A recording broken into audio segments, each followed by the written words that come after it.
Hello everyone, this is Rayhan and I'm going to do my presentation on the impact of climate change on the food security in Bangladesh. So to begin with, I'm just going to talk about a little bit about the geography of Bangladesh so you can understand how climate change is going to affect uh, the agriculture in Bangladesh.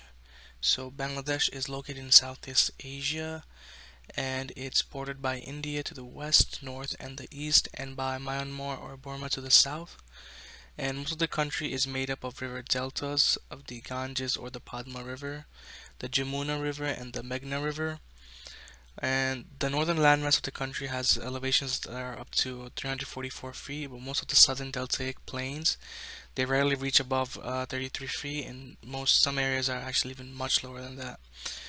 Because of these low-lying lands, many citizens of Bangladesh will be negatively impacted by the rising sea levels, but that by the rising sea levels caused by the climate change and the warming of the planet.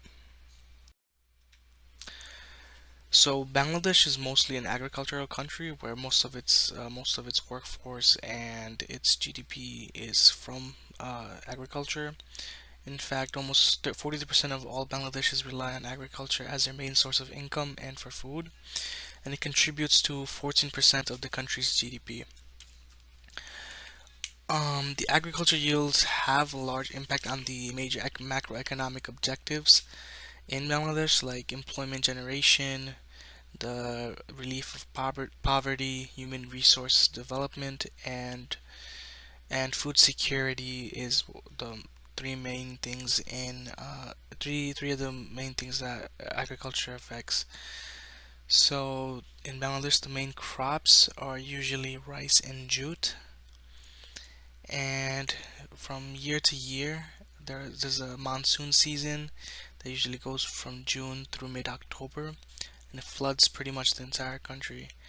If there's too little or too much water during the monsoon seasons, then the yields for the next year are usually affected, and there's less crops to sell or to even eat. And with the rising sea levels caused by climate change, these employment sectors will be largely affected, and it will cause a butterfly effect that will displace a lot of people from their homes, and their livelihoods would be practically destroyed. And food security as a result will drastically increase again. So now I'm going to go over a little bit about the food security in Bangladesh. Bangladesh is one of the most densely populated countries with 163 million people living there, and the population is projected to soar to 200 million by 2050. The food security in Bangladesh has been steadily increasing since the late 90s, the early late 90s, but it still is at a very high level. 25% of the entire population, or approximately 40 million people, still remain food insecure, and out of 36% of all children under the age of 5 suffer from stunting, which prevents a child from growing properly, and it's caused by malnutrition from food insecurity.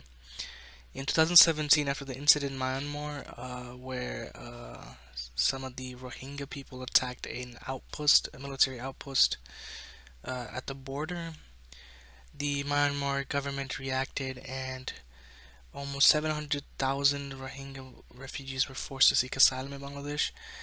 This was up from 200,000 Rohingyas that were living in Bangladesh prior to this, but the new influx of the asylum seekers, 500,000, the country was having a hard time feeding them because these Rohingya Muslims, came into one of the poorest districts in the country.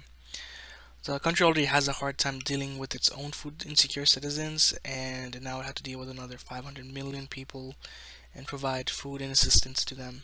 So various global agencies contributed some money for food assistance. One example of this is the United States Aid Department, where they contributed 123 million for food assistance.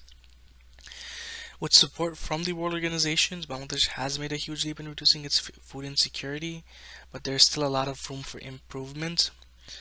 The main concern with food insecurity in Bangladesh right now is climate change because it will most likely um, affect all the improvement that has been done in the past 30 years. So there are huge challenges that need to be overcome in order to. So now I'm going to talk a little bit about the climate change as it and its effects on Bangladesh as a country.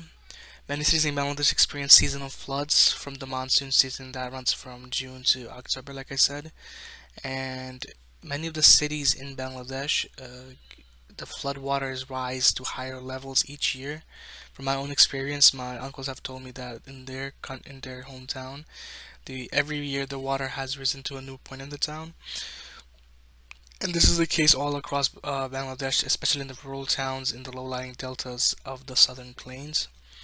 Without taking into consideration how climate change will affect how will impact the ecosystem in the future. Right now, the seasonal flooding displaces 50,000 to 200,000 people each year from the riverbank erosions caused by the flooding, and climate change will only increase that number. Not only does climate change and the floods destroys the homes and people's livelihoods, but it also increases the water and soil salinity, which leaves flood victims with little or no water to drink and nothing to eat, and leaves the land leaves the land ill-suited for farming. It's projected that the sea level will rise about 50 centimeters or 20 inches, and Bangladesh will lose 11% of its land. Bangladesh will also, to sum it up, Bangladesh loses 11% of its land, and its population will increase by more than 40 million by the year 2050. So it's going to have less land and more people. So there has to be some change done to its agriculture and its and the ecosystem in Bangladesh, so that the food insecurity doesn't continue to doesn't rise even more. So what's being done to combat this? So there are government programs. The private sector has been doing stuff. Crop breeders, small farm holders also are contributing to solving this problem. And then the global researchers and partners are also working to find a solution for this. In the short term, the government programs are being implemented to curb the destruction of land and livelihood caused by the increasingly extreme monsoon season each year. And the government has approved constructions of embankments and coastal protection to stop floodwaters and mitigate the effects of the floodwaters on the land. The private sector is also working on expanding a more improved electrified pump irrigation system.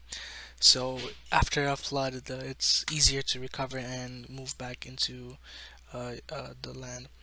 In the long run, though, researchers are looking into the long-term effects of climate change and how they could increase the crop yields, and some crop breeders are also looking into developing a drought, flood, and salinity resistant seeds. So the country is also trying to change the planting dates and farm management practices through the small farm holders. It's like the first step they're trying to do in order to solve this problem. This brings up a lot of engineering aspects where a lot of engineering work can be done to solve the climate change problem. That is one of the main things that will solve the problem. I believe in the next, we have to do something just as a world, as an international leader, and the entire world has to fix itself before something bad happens, worse happens. So these are my references. These are my peer-reviewed articles from the databases, and these are the other references I have.